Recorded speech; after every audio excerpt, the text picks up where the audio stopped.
Hello, everybody. I hope that you are all doing well. My name is Becky Brown, and we're going to wait a few minutes so that we'll start right at 7 o'clock.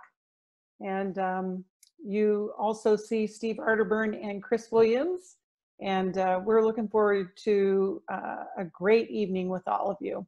So just be ready to get a notepad or pen or pencil to write down things, because we're going to give you all kinds of great information, and I think it'll be encouraging too. It won't be overwhelming. Can they hear me? Yes, they can. Okay. Bobby, you put some pants on, buddy. Please. I mean, I don't know what you're saying. I don't know if others can see you, but dude, and Lisa, come on, really. Strawberry shortcake, is that really what we're doing here? Come on. All right, so I just want to say that. Thank you, Steve. we want people to be appropriate. It's it's not church, but it's close. The good thing is that we can't see any of you, so even if you are, doing all the things that Steve's saying, it's okay. We're just glad you're here, and we're looking forward to having a great evening with all of you. By the way, it's free, so we know you're going to get your money's worth. That's right. But it's also sold out. We had a capacity for 500 people, and over 500 people signed up. So we're really excited about the response. But also, some could say, well, yeah, because so many people are depressed. But look, that's not changed. And so we're glad to have an opportunity to speak to so many folks. Because, usually when I do something, we have 5 people. So because of Chris here, we have 500. So I'm pretty excited about that. Hey, I have an earpiece. I don't have an ear thing like you guys. What's, I guess I didn't get the equipment. You have your very own little studio there, which you won't have people walking in the room. I suppose Chris has that same thing. I'm testing from home, and it's 7 o'clock, and we are so excited to start with a great conversation about depression. Depression is one of the #1 reasons that people seek help, and it's also one of the #1 reasons people don't get help. It's high up on the list of reasons why people lose jobs. It's like one of the big reasons why people call in sick to work. It affects so many people, and we could tell by all the questions that we were receiving as you registered that you have questions about depression, and we're going to learn all about it. And I wanted to start with, we have a book that we'll let you know about that's called Understanding and Loving a Person with Depression. And there's a list of the symptoms.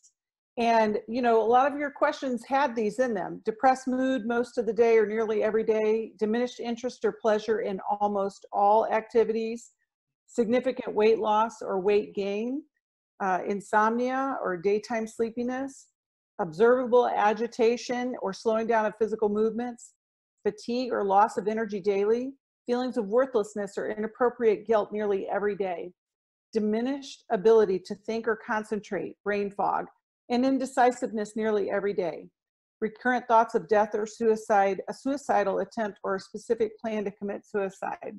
And there's so many other kind of variables on that theme, but we're going to learn about that. And we're going to start with the founder and host of New Life Live and New Life Ministries, Steve Arterburn. So Steve, why don't you tell us a little bit about depression? Thank you, Becky. And what we're going to do is I'm going to speak a little bit, Chris will speak a little bit, and then we'll focus on your questions. But let me tell you, this is so personal to me. First of all, I always wondered if I would end up with some kind of condition of depression, because my grandfather, and I didn't know this, so I was a senior in high school, he committed suicide. He shot himself. My mom found him. It was tragic death. And the stigma of suicide back then in a Christian home was pretty incredible. And my mom, who had tried to discourage him from getting a divorce from her mother, felt responsible for this. And I always wondered about that. And there was an impact. There was silence about it. And then I go to college and I'm at Baylor and I'm not living up to what other people thought I could do. And I ended up in the medical clinic with sunglasses on, sitting in a doctor's room being prescribed Ellaville and thinking that me wearing sunglasses inside was totally normal. It was the only way I could survive. And then my father died.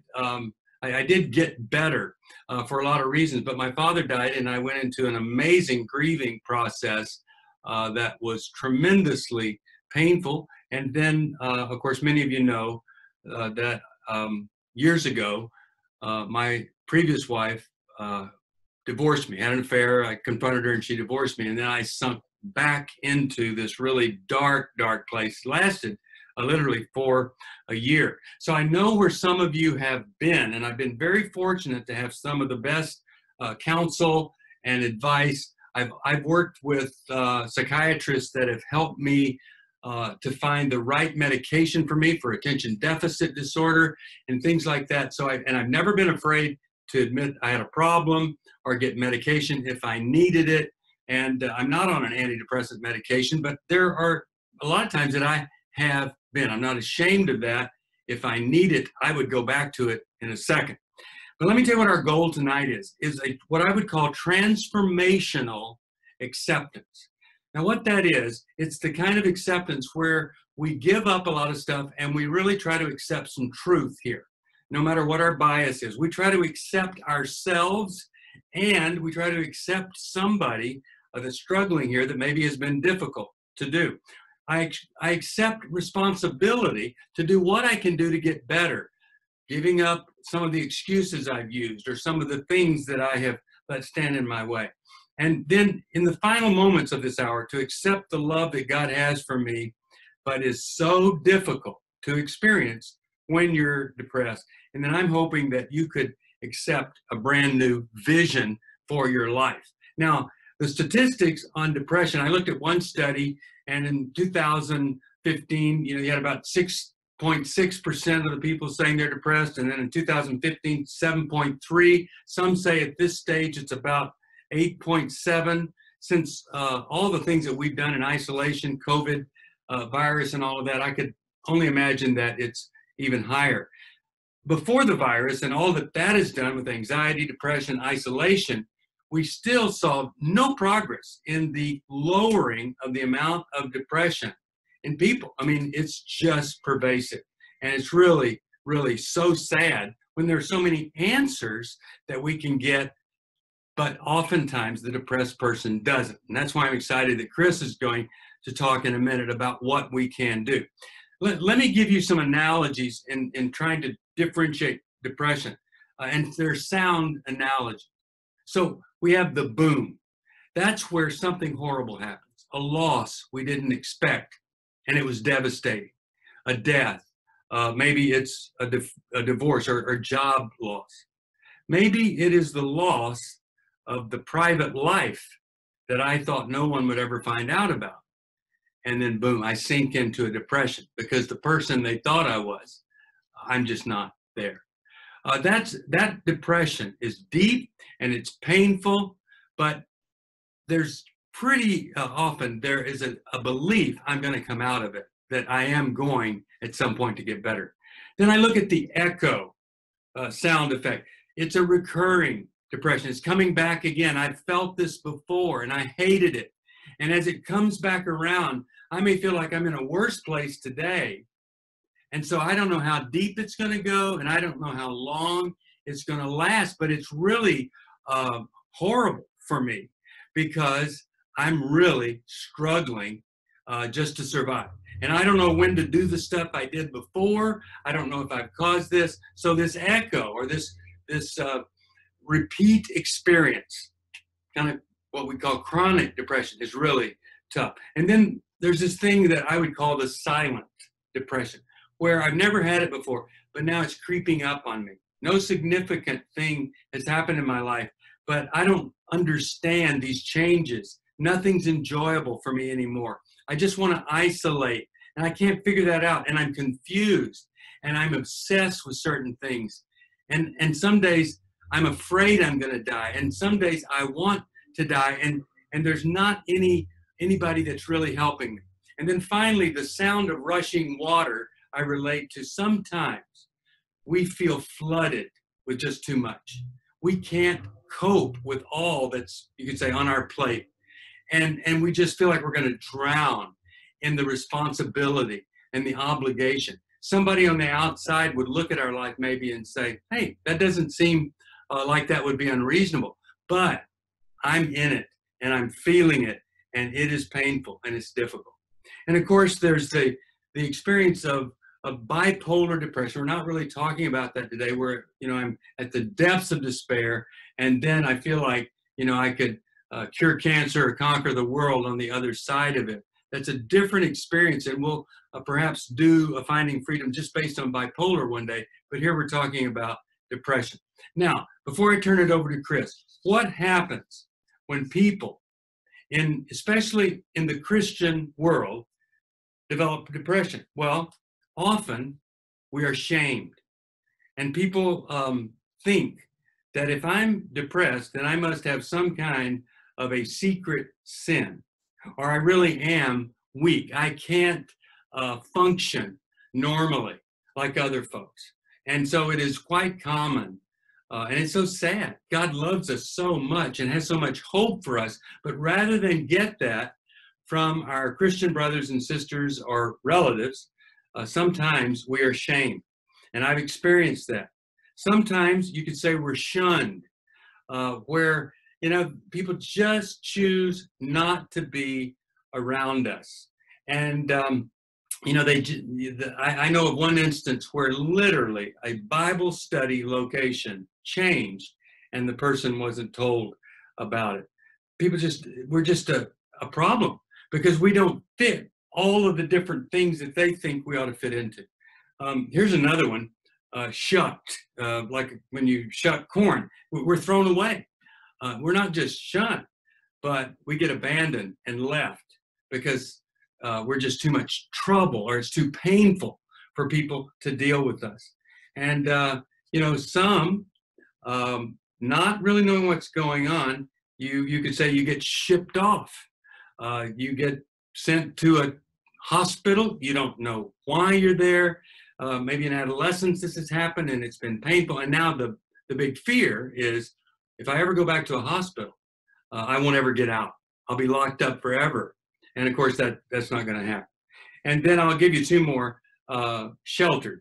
Some people, and when they are depressed, then there's a person who, you can say maybe they're codependent or whatever, but they allow you to isolate, they feed you, they take care of you, and they really kind of enable the illness to continue, and the struggle and the disorder, rather than get the kind of help that's available. And there's so much help that's available.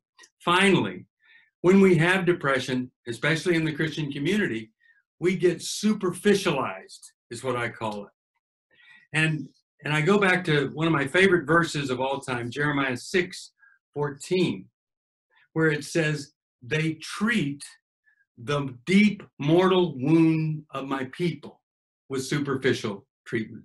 And so we have people throwing verses at us, or the quick fix, or the instant solution, or maybe this phrase, all you have to do is, there is no all you have to do.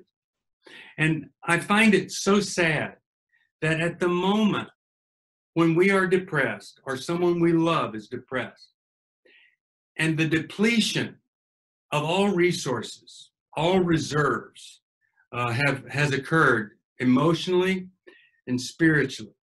At that moment when we need comfort, guidance, direction, truth, we often get anything but that.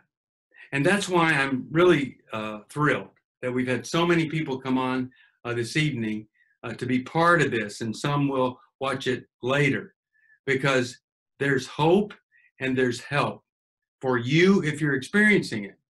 But also, if you love and you care for someone, there's some really detrimental things to do, there's some helpful things to do, and that's what we want to lead everybody to. What is the best thing to do?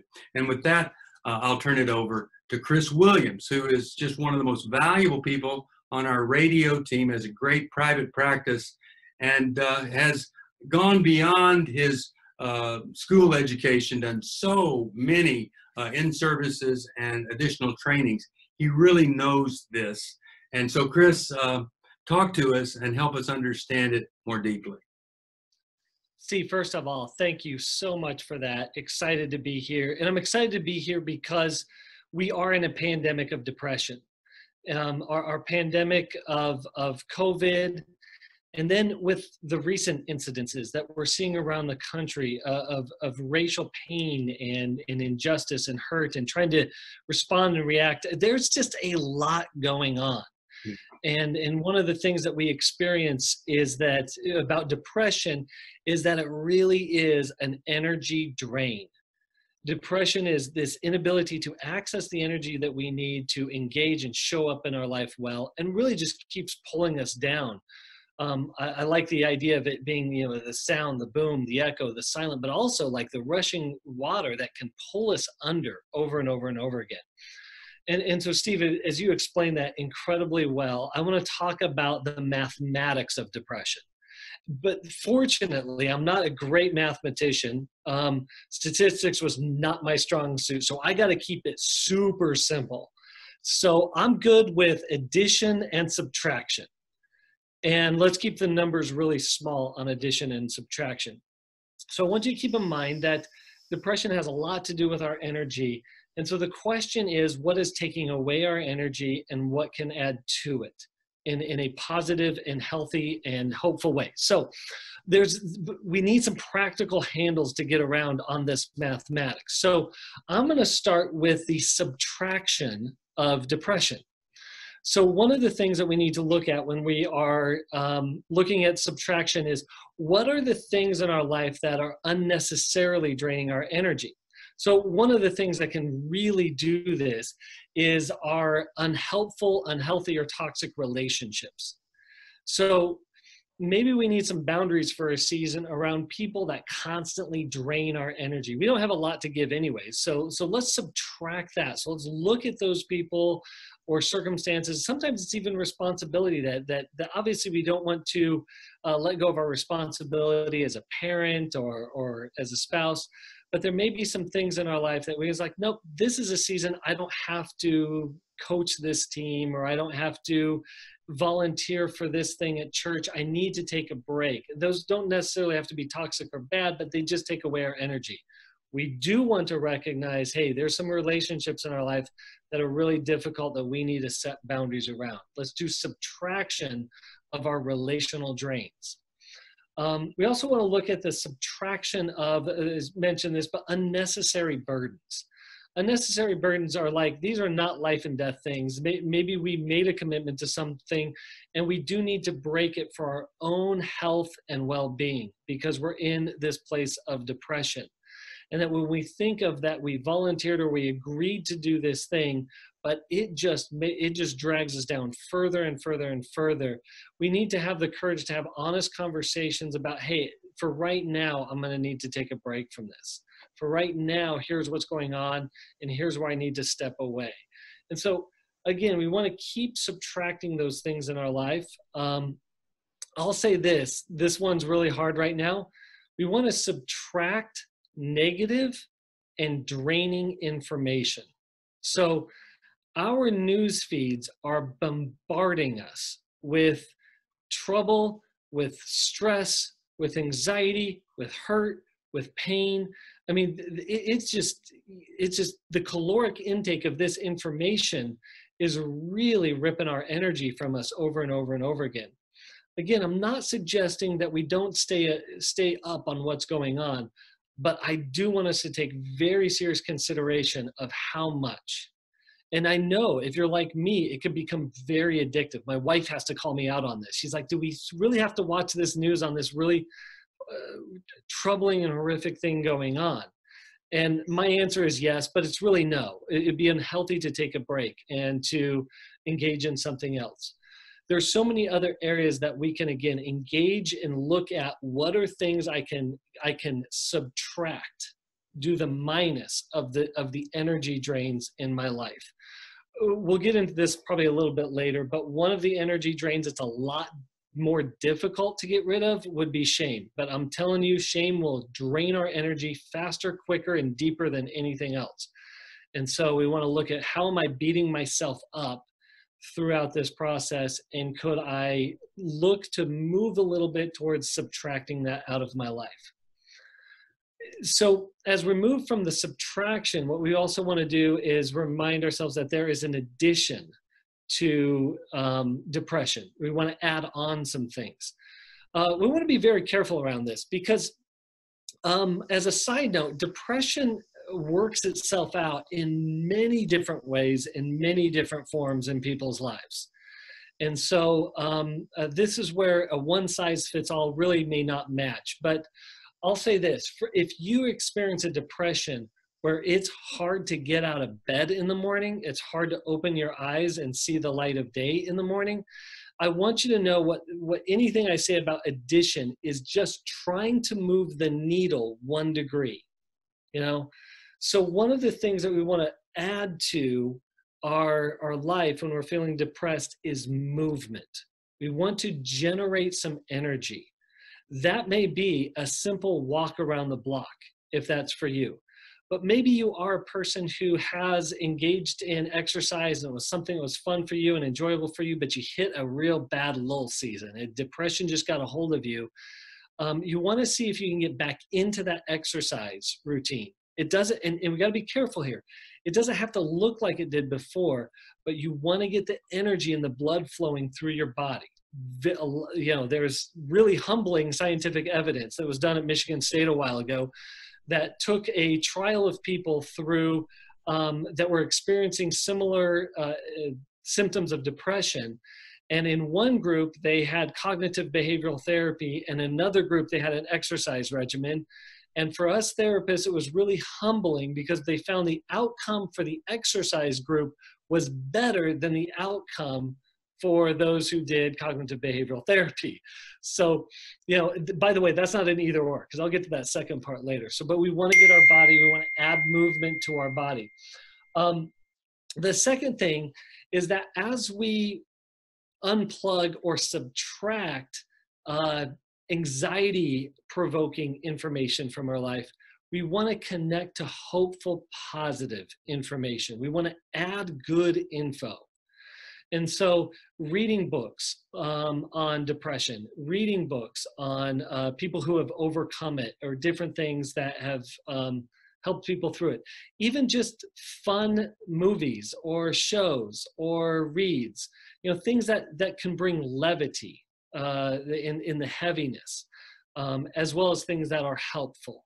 But again, we want to watch our caloric intake of information. And the more we pump positive and hopeful information into us, the more we take that caloric intake, obviously that will rise the hopefulness inside of us that seems so elusive when we are experiencing depression.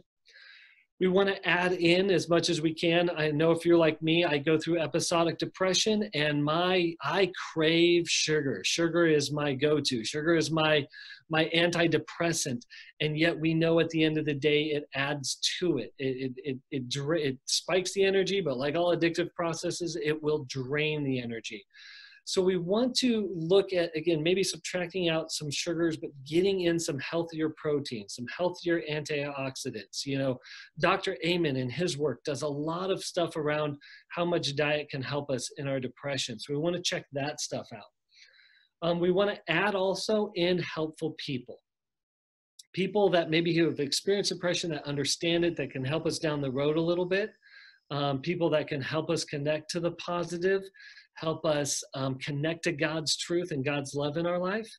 And we want to identify, and if there's those people, great.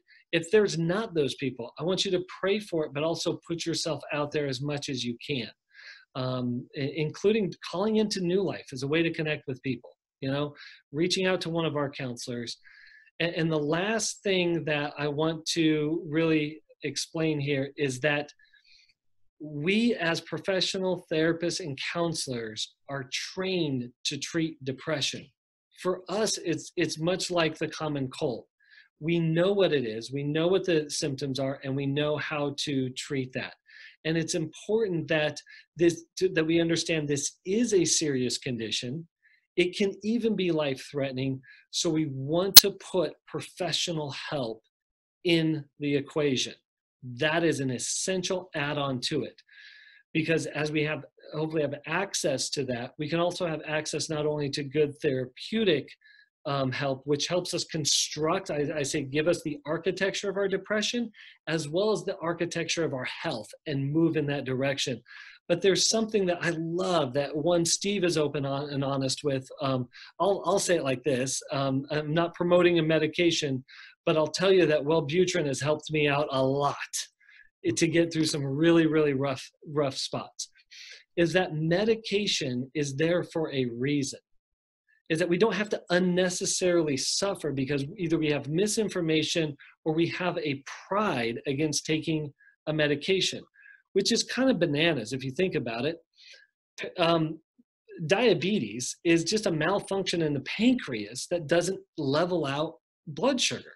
So we don't even think about it. For those who have it, take that medication. Depression is a malfunction in the brain that doesn't level out neurotransmissions well. Same metabolic process.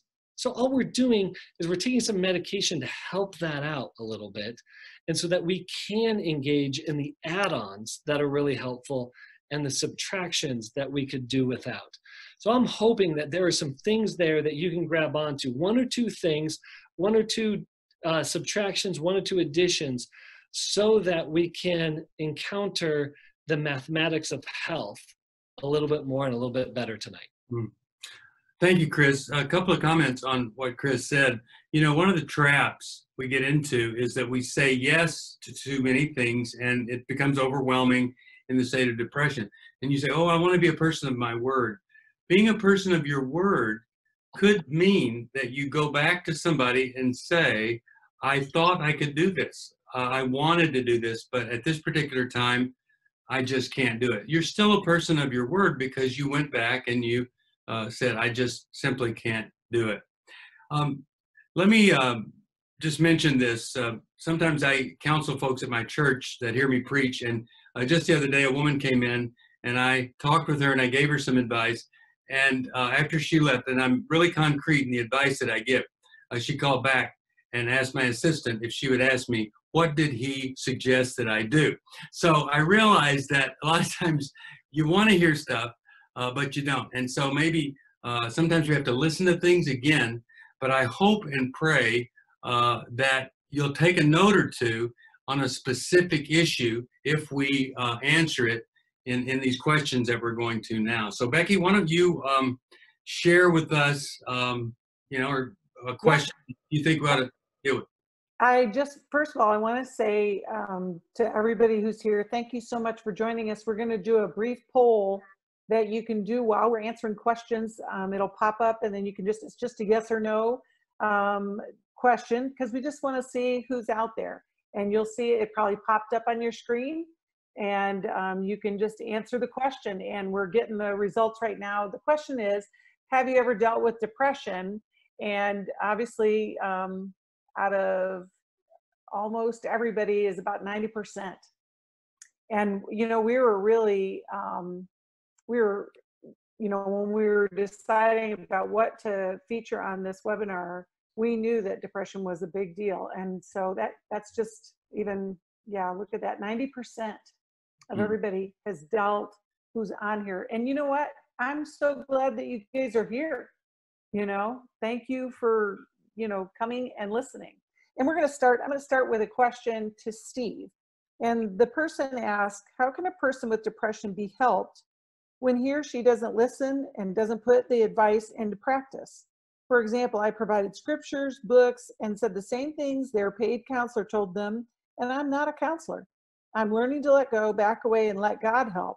It is so frustrating as I can't fix, but God can.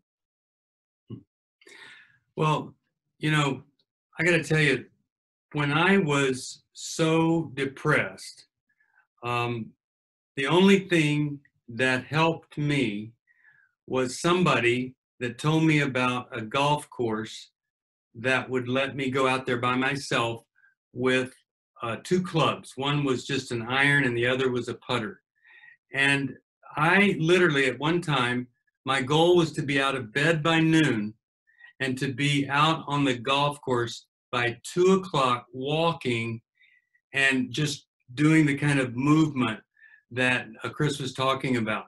And so I know how hard that is. And so if I'm in that state and somebody brings in scripture, a verse, a book, or something like that, it absolutely is like someone pouring acid on my heart. I felt shame when that would happen. I felt like I was second class or stupid or weak or something.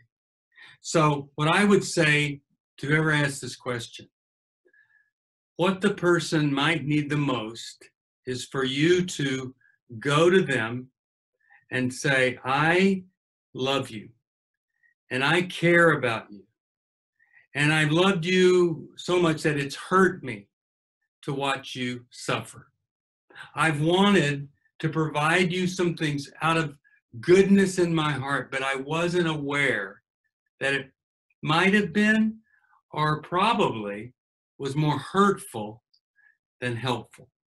So here's what I'm committed to do if you'll just let me. Would you let me come over once a week or maybe twice a week? Would you let me just come over and be with you? And you can either say nothing to me or you could talk, and I just want to listen. And if you could trust me that I don't want to hurt you, I want to understand what you're going through. I want to understand what it feels like to be with you. It's obvious. I don't have any answers for you except for just me being present with you. To me, that would be how you would help that person. At some point, after you have consistently been an admirable companion to this depressed person, you might ask them, what do you think? And you'd really have to restrain yourself because it's often you'd want to do it too soon, but you'd want to ask maybe, hey, what do you think about us? We take a walk together. What do you think about if I were to drive you to the counselor and sat in the waiting room, that maybe that might be a next step. And then they might tell you all the reasons that they don't believe in counseling. You say, I know, but here's somebody that I've been told you can trust that won't try to hurt your faith or anything like that. It might be, what do you think about let's going to that grief care group together? Because anybody who's lost what you've lost would be hurting. And those folks, they can really help you because everybody there's been there. So to me, that is a way of helping when someone is in the depths of despair. The stuff, the prescriptions that we have usually doesn't work, but our presence versus a prescription is what the person really needs. That's so good, Steve. We had a follow-up comment that somebody offered that sometimes scripture is an irritant when somebody is depressed. And so, like you just said, the presence is so powerful. Yeah. I have a question for you, Chris. This is from one of our attendees that's asking, for more than 5 years after his dad's death, my spouse is still grieving and depressed and does not want to get professional or medical help, but his emotions and choices are affecting us. How do I convince him to get help?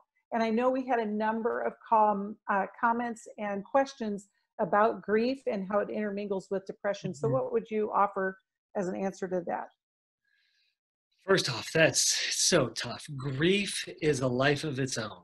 And I'll just say this, we call it the stages of grief, but I call it the big hairy ball of grief because it tends to just kind of cycle in different ways. The minute I found acceptance, I'm back in shock, to stage one. And it takes a while to resolve. But if the people closest to us are stuck in these cycles and poor decisions, damaging decisions start to be made, we do need to call out the truth in this, is that our depression is not licensed for poor decisions. Our grief is not licensed for poor decision. And so, of course, these things make good decisions more difficult to make, and that's why we need more support. But if your spouse is again engaged in dangerous behavior, unhealthy behavior, or being mean towards you, one of the questions was edginess or irritability. Yeah, that's absolutely a sign of depression. Then I would really make it abundantly clear. This isn't just affecting you. Your refusal to get help isn't just about you and what you've lost. Your refusal to get help is about me and how this is affecting me and affecting other areas of your life.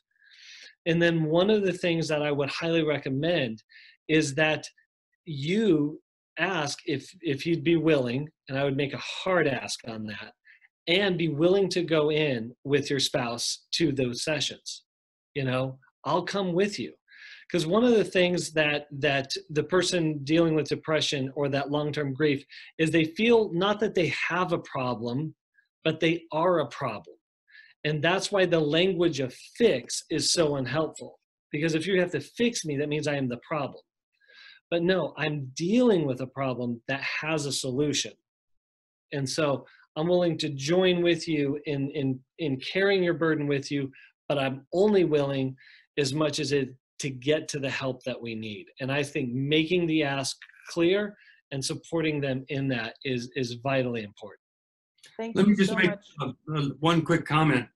A lot of times, if he's now 5 years into grieving, the last thing you want to bring up is dad because it's so painful. But actually, I think there is a chance you could help complete the grieving process by asking him about his father. In some cases, what do you think your dad would do or say? Or ask him are you feeling sad today about your father? Or are you wishing your father could experience this? That can help the grieving. The other thing is, I think it's helpful when a wife speaks for his dad. And this is what I'm talking about. I think your father would be so proud of you that you did that. Or I think you have so honored your father with your reputation of this or that. I wish your father was here to see you do this because I think he would really enjoy that. So sometimes you can, and it's hard to do it because, it's such a painful area.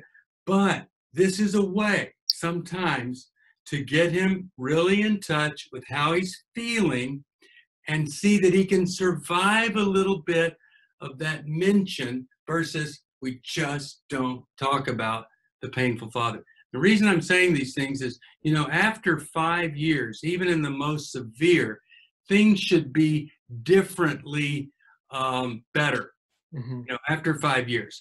And if they're not any better and not differently better, then, you really have to change your strategy coming alongside someone like that. And you just don't want to enable the ongoing condition. So take a risk, ask him about dad and speak for his dad, quote unquote, speak for his dad by commenting on what you think his dad might feel or say.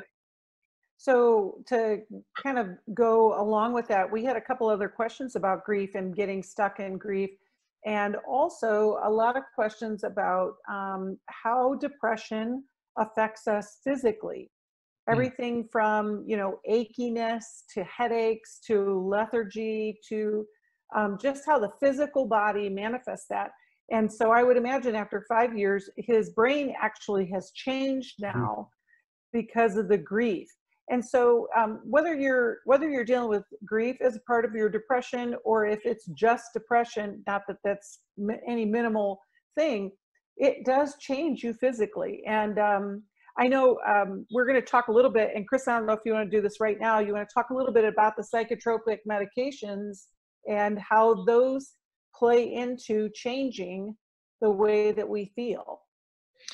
Yeah, the psychotropic medications aren't a happy pill. I think I want to bust a couple myths here. They also don't have a tendency to change our personality. And these medications that help us in our mental illnesses or mental states, they're broad, big, huge categories. So I'm going to speak specifically the ones that would typically be prescribed for depression. Is that if it's what's called an SSRI or an SNRI, which are your typical and atypical antidepressants, here's good news. They don't get you high, therefore they're non-addictive. And so that's a myth I really want to put out there, is that you don't necessarily become dependent upon those things. And they aren't a happy pill as much as they help balance out the energy that is happening with the communication in your brain. And so what that allows it to do is boost a little bit of energy. So think like, I got a boost of energy. So now the things I couldn't engage in or didn't feel like I get beyond for my health in recovering from depression, I now have the ability to do. Now, it's really important if you find a good psychiatrist, because we still don't know. There's more about the human brain we don't know than what we do know. So even the best of us, it's still at the end of the day a bit of a guessing game.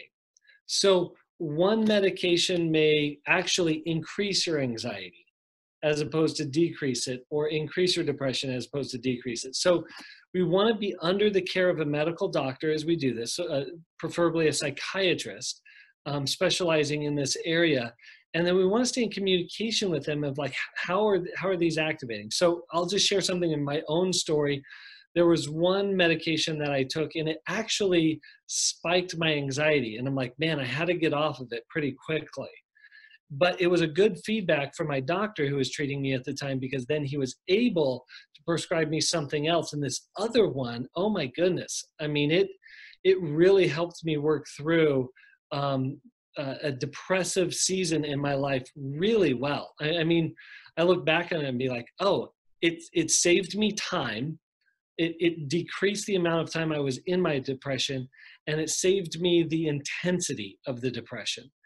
And so again, we need to help ourselves as much as possible. And I also want to say this, as we were saying before, if we are experiencing depression, we are fooled to think that it only impacts us.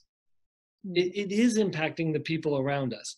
I don't want us to carry unnecessary guilt around that. That is totally unhelpful. But just an awareness as a positive motivation to keep engaging in helpful treatment and activities to keep moving through it and hopefully moving beyond it. Steve, do you want to add anything to that? Little diagnostic here, and this is a small sliver of folks.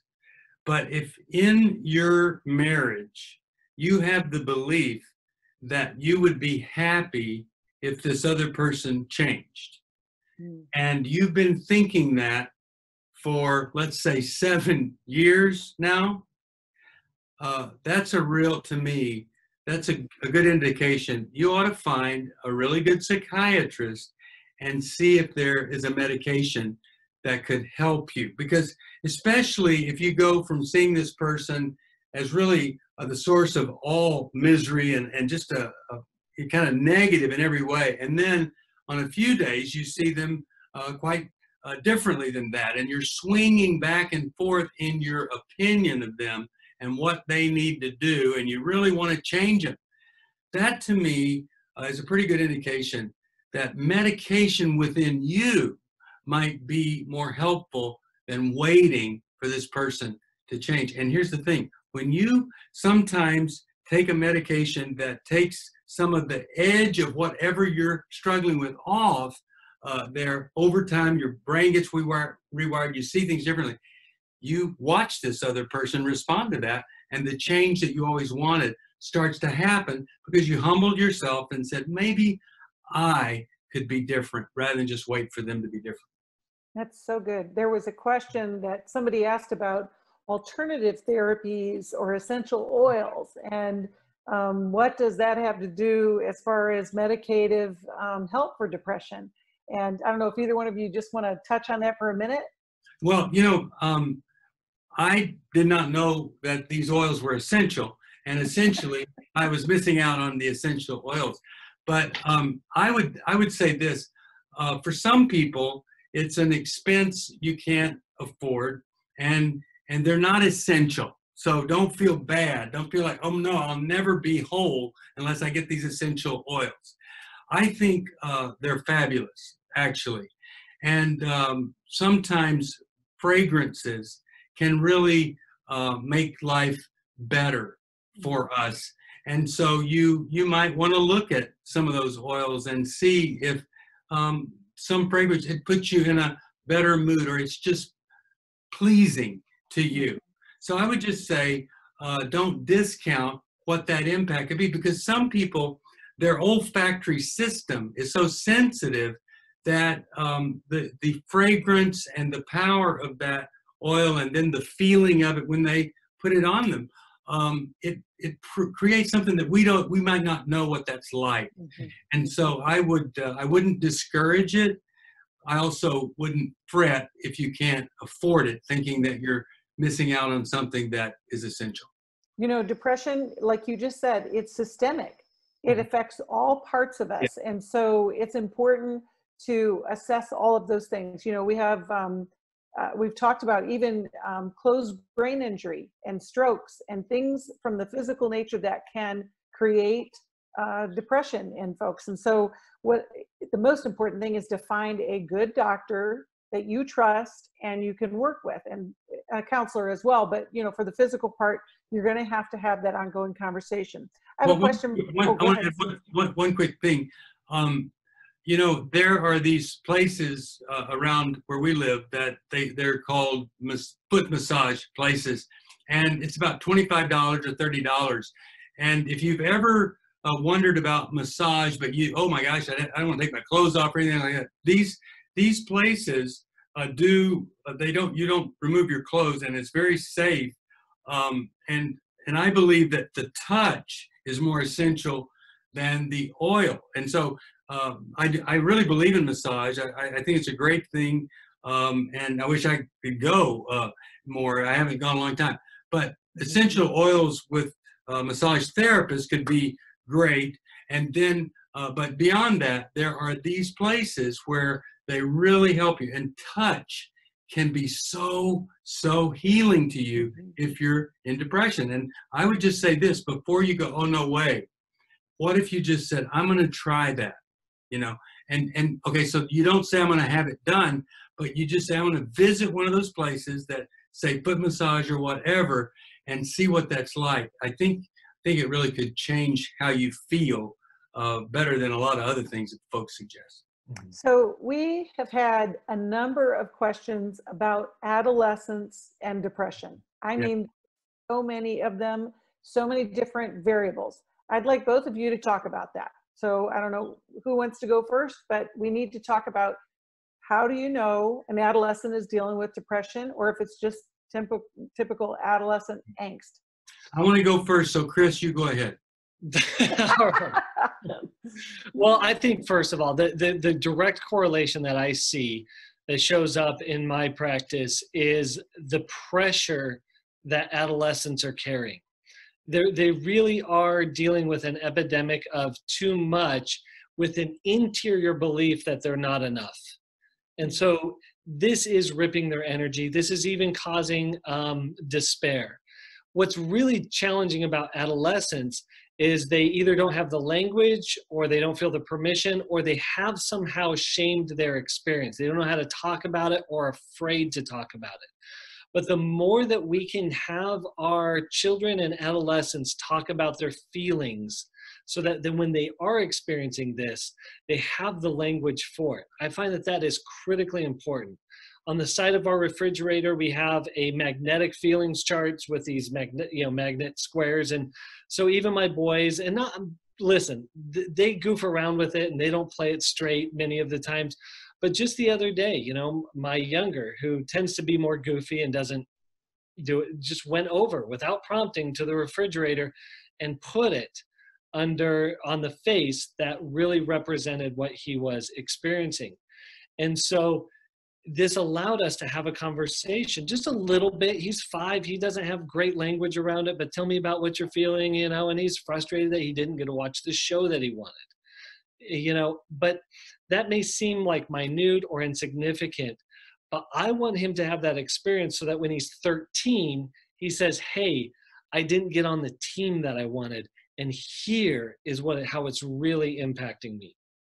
Now, if we're starting with them at 13 or 16, same thing, to get them more connected. And sometimes as adults, we have to go first. So we're modeling, here's my experience. Here's what happens when I experience depression, or I get down and I get kind of in the blues. And so the more that we're able to talk about it for ourselves, we're modeling for them of how they can talk about it with us as well. And checking in, even if you get the common adolescent response of fine or whatever or good, but don't be afraid to keep leaning into their experiences over and over and over again. Our children are being exposed to information at such rapid paces and such incredible volumes that as Steve mentioned earlier, there is a flooding going on. And that information, most of it's not positive. Most of it's not uplifting. And so and then they're having to deal with these experiences in the world that can be very overwhelming to the child or adolescent mind. Again, it's okay to protect your children from all of the bombardment of information and limit that. And again, the same things we'd want to do for ourselves, do with our children. We want to pump in positivity. We want to talk about the hopefulness of Christ. We also want to talk about, as Christians, when we get despaired and frustrated, but having space for their experience and then walking them through tangible solutions alongside of them. Obviously, what Steve has already talked about, what we want to avoid is shaming them or going too quickly to rescue or fix them out of this. We want to hold them, be able to hold their experience and give safety and security to their experience as we gently walk them through into solution. One thing I would say is if one parent is absent, there's a good chance your child is depressed. If one or both parents are saying stupid things to this child that are very, very discouraging to them, you know, you're stupid, you're not doing it, all this kind of stuff that isn't having any kind of impact, it's just hurting them more. There's a good chance that that child is depressed. Some things that I've learned from my wife, I was a primary parent for Madeline, and Madeline is an amazing person. I think I'm a better parent to Amelia because I spend more time eyeball to eyeball with her. And so that's the best therapy any parent can give. If you're wondering if they're depressed, eyeball to eyeball, and you're listening and you're open, but you're not forcing them to share with you something that they don't want to share. And then just trying to not miss what they are feeling because you've got some preconceived idea, you're trying to minimize it. And then the other thing, you know, we need to normalize our kids. Sometimes they're depressed because we're so fascinated with them, or we're so big on everything they do, and they don't get that anywhere else. And so I'm really careful with Amelia. You know, Amelia, you are one of the most creative people. I love to watch you draw, but don't expect everybody's gonna be fascinated by your drawing. And so I try to do it and help her see I'm her father and I want to build into her, but I also don't want her expecting everybody to relate to her, because I see a lot of really messed up kids because dad was doing everything for this guy or daughter, and then they get out in the real world. I'm just a normal human being. I got to make my way without somebody always telling me how fantastic I am. So those are things that we can help them with, to try to help them know we're always there, not because they're weak, but because we all are in this together. But also, I just can't say it enough, eyeball to eyeball. The only way we can download love to a baby is eyeball to eyeball. It's just like a Wi-Fi, Bluetooth, loving this dump right there. So do that with all your kids at every age, eyeball to eyeball connection. I love it. You know, if you are a parent or you know an adolescent that's struggling, or you might think that they're struggling, it's okay to say, let's get some help. I just talked to a friend of mine whose daughter, who's a junior, looked fine on the outside and came to her mom and said, can we go and talk to somebody?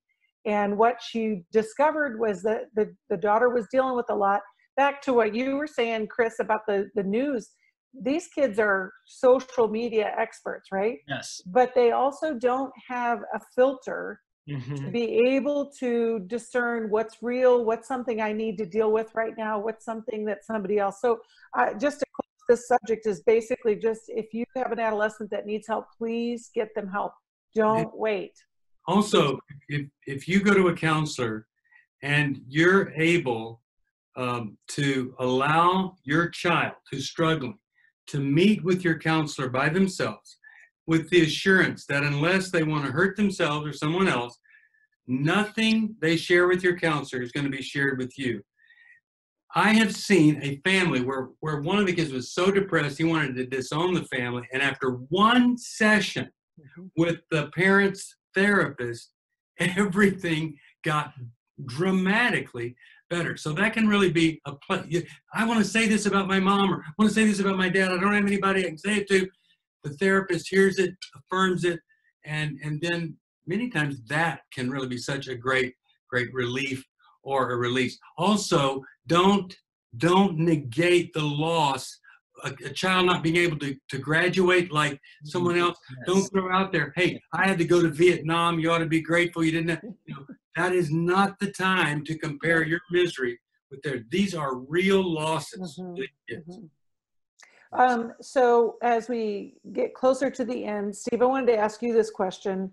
And for those of you who didn't get your specific question answered, we do have a radio program every day where you can call in and ask specifically. But you could also call us to find out some resources for that. But this one's interesting because she says, can I be depressed even if I'm not seeing the general symptoms of depression? Context, I'm going through a divorce I don't want. I have 2 little ones at home who I just finished homeschooling because of COVID. And while also teaching a full online load myself. So I don't have the luxury to stay in bed all day or quit doing life. And despite reading scripture, praying, and doing counseling, I'm struggling to actually believe all the answers I have always believed to be true.